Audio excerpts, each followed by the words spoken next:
こんにちは、合気道フラウです。はい。今日はもうまともですね、川本さんね。そうですね。そうですね。今までの地獄行きとはちょっと違う。ちょっとですね、はい、ここ2、3回ちょっと地獄行きやなんだらって言ってたので、私たちはまともにやりましょうね。そうですね。はい。ということで、今回のテーマはこちらです。はい、2週目ということで、今回はザギ呼吸法の方を2週目でやっていきたいと思うんですけれども、先生、呼吸法、特にザギ呼吸法は呼吸力養成法なので、稽古でもよくやると思うんですけれども、ちょっとバリエーションを追い出すとキリがないんじゃないかっていうのもあるんですが、そうですね、本当に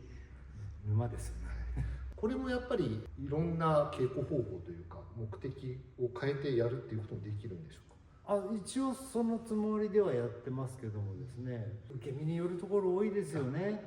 頑張り合いというか、俺は絶対倒されないぞ、さあ倒してみろっていうのか、お互いに共通のテーマを持ってそれで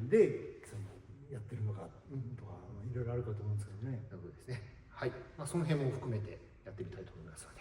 本編の方をご覧ください。どうぞ。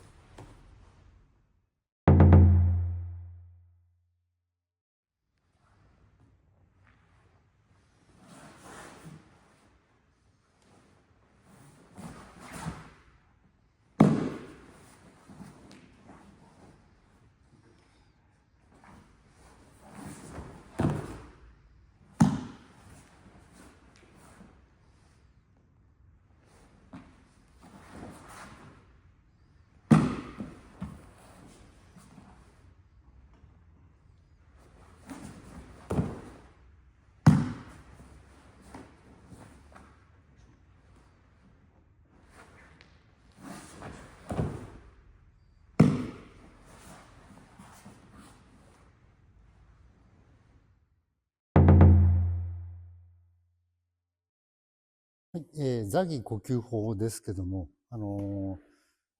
前で一回何回かやってるか。基本は横から、もしくは上から、この空間で押さえる。ここまで押さえつけるわけじゃなくて、ここで押さえて、で、上がらないと。で、そこで、どうしますかっていうんで、ここで呼吸力の定義そのものがいろいろあるけど、ここからいろんなパターンがあるかと思うんですけど、どれを基本に置くかはね、本当にもうその先生次第、道場次第、もう言ってしまえば個人次第なんですけど、とりあえずさっき見本では一応このままだとここにぶつかりがいくので、下から、もうセオリー通りというか、肩を落として脇締めて、浮かしてっていうのが一応個人的には一番いいかとは思ってるんですけども、稽古を見てたら結構ね、こう下から当てがってくる方が多いというか、そうすると上やりようがないんですよね。だから大概皆さんこのままこう押し込む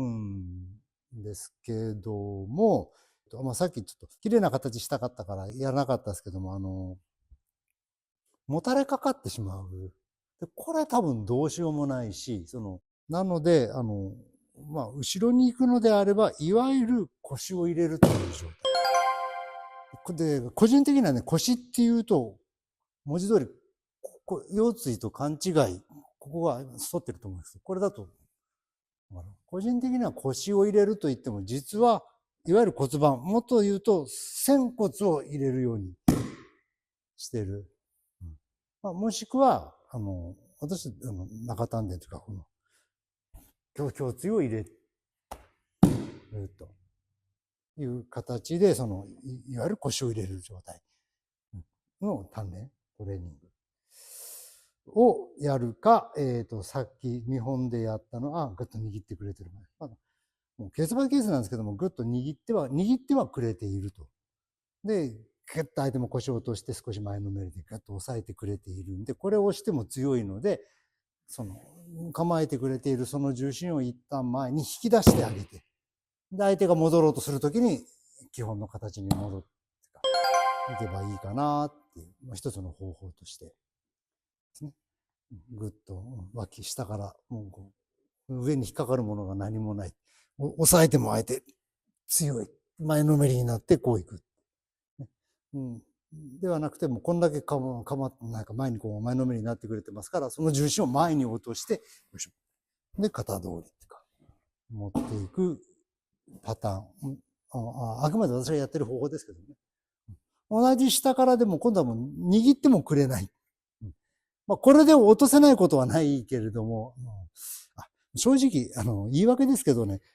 川端さんそうなんだけど、抵抗してても、受ける気がある。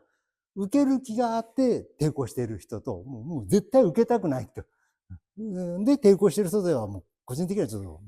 抵抗しまくってる人、受ける気が鼻からない人にやる自信はないんですけどね。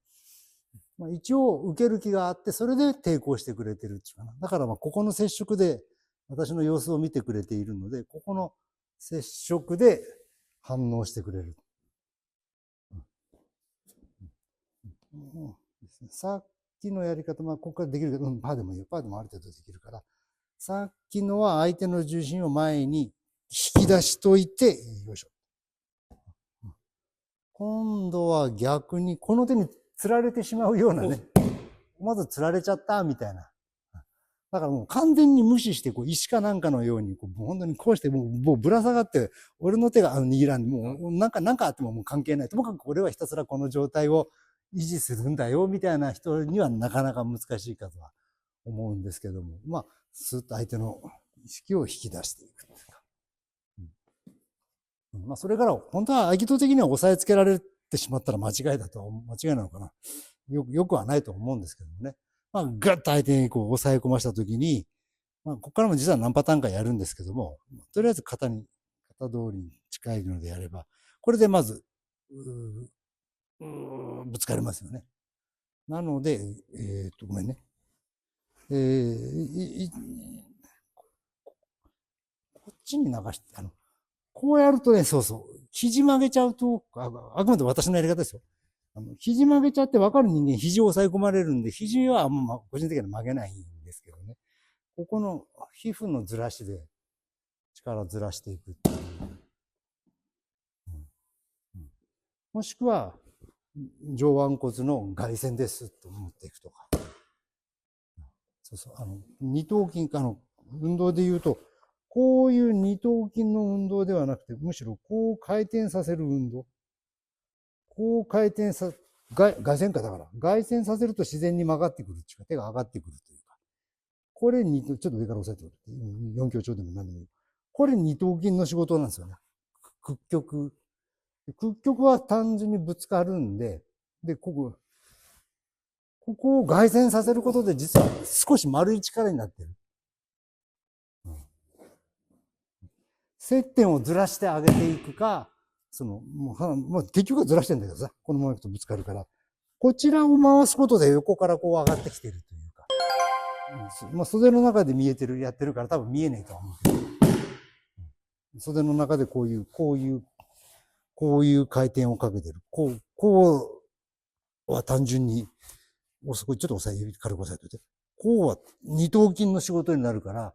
ら、これがめちゃめちゃ強かったらできるでしょうけどね。圧倒的なね、片手で何100キロぐらいのバーベル持ち上げられれば上がるのかもしれんけど、そんな力はないからどうしようかってんで、これを回転させてることで力の方向を変えている。だから、まあ、これはね、昔、これできるかって言われて、その時はできなくて、結構悩んで考えたんだけど、ここまでこうされて、ここで押さえさせてやってみてくれって言われて、合わせとかいろいろ覚え出した頃はちょっと、合わせでなんとかなるかと思ったら、やっぱあんまりその人強くて、ここでは今、どうしようもなかったんで、これ、今は背骨を使って、これでさっき入れた腰入れるとか胸入れるっていうのは、まあ、なんだったら波って言ったら分かりやすいのかな。このあんまりオーバーにやると逆に力ロスするんだけど、こういうふうに言ってる。それで見えないようにいわばその中から、腕が先に出発してしまうとすぐ止められるので、体の中からある程度力が起きてまとまったところでボンと出すようなのとか、まあ露骨に言うと意地悪してくる人用にはこんなことを対処したりしてるんですけどもですね。基本的にはそもそもの呼吸力とは何かっていう問題、呼吸力養成法だから呼吸力とは何かっていう問題にはつながってきますですけどもね。ちょっと、まあ道場で見かけるそう。いつだったか横から持つのが基本ですよって言ったら、初めて知りましたって有段者の方に言われたことがあって、と思ったことがありますけどね。師匠は別ですよ。師匠はこう持つのが当たり前って言ったら怒られるから。だけど、会員同士で稽古するときはやっぱり横からこれがいいかなと個人的には思ってるんですけども。なんか取られるんじゃない、取らせるんだって教えてくださる方が多いせいか、この高さとかで出される。この高さで出されたらこうは持てないからこう持たざるを得ないとかですね。あるんだけども。基本的にはこうがいいけれど、実際に稽古で見てたらやっぱ下から当てがあってこう、肩を落として脇締めて持ってこられる方が多いんでね。ちょっと、それの対処法ではないけど、そういう場合で、私はこういうふうにして稽古してますっていうのをちょっと紹介させていただきました。ごめんなさい。ありがとうございました。以上です。はい、本編の方を見ていただきましたけれども、今日もなんかちょっと違う感じでしたよね。最後の方は。こんだけやっててまだ初体験がたくさんあるっていう。そうですね、知らないものをやっぱ崩された時に回されたって言われるまでわからない。気づいたら自分の体が動いてるじゃないですけど。そうですね。とかく初見はどこが動いたんだろうって分かんないとっていう気づいてますよね。気づいたら体勢崩されてるみたいな。先生、手は押さえられてるので、押さえられてないところをいかにこう使うかみたいなところもそうですね。いわゆる合気系って言ったらいいんですかね。いろいろこう接点を動かさないっていうのはどこも共通してるような気がするんですよね。接点を動かさず違うところのエネルギーというか力というかをどう使うかっていうところですよね。もちろん一つの方法ですけどもね。まだまだこれもたくさんあるといえば。そうですね。呼吸力がって分かんないからですね。分かんないですけど呼吸力の解釈がですね、様々なので。これ稽古の時はやっぱりなんかテーマを置いてやるっていうのも一つの方法というか、これを稽古したいっていうのを。そうですね。お互い目標が同じの方がやりやすいですよね。フランス、名前どうかな、田村先生の本だったと思うんですけど、呼吸投げと呼吸法は違うよってなんかあったような気がするんですよね。だからなんかもう必死になって倒さなきゃいけないとか抑え込まなきゃいけないとかいうもんじゃなくて、あくまで呼吸力を養うのが目的だから、なんかそういうもん同士でですね。よく言うんですけど、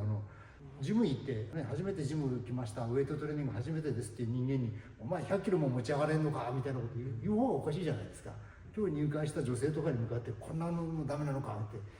ぐわーってかかってくること自体がめちゃめちゃナンセンスだよなと思って見てるんですけどですね。大丈夫かな、お部屋あるかな問題ないかな。そうですね。はい。徐々にこうレベルを上げていくとかいうところまでできるといいですね。はい。ということで本編を見ていただきましたけれども、皆さんも稽古の中で活かしていただければと思います。それでは今回はこれで終わりたいと思います。よろしければいいねボタン、それからチャンネル登録もぜひよろしくお願いします。ではまた次回の動画で